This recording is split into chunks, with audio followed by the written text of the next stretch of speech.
You know, me being Cherokee and representing that now across Indian country and around the world, it's been one of the things that is at the core of everything that I do.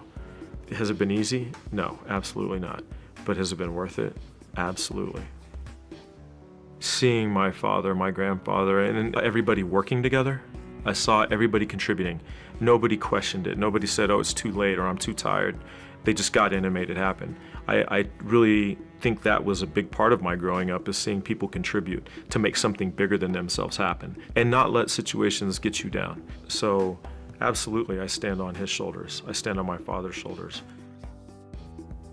And you're passing that on to your boys?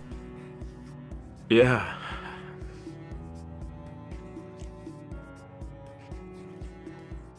I work so hard now to try to even do more than what they showed me so that they won't forget. Hopefully what they get out of it is that no matter what happens, no matter what you do in life, if you know who you are and you know your strengths and you keep pushing and you keep working and that you work harder than everybody else and that you really don't forget who you are, you're gonna come out on top.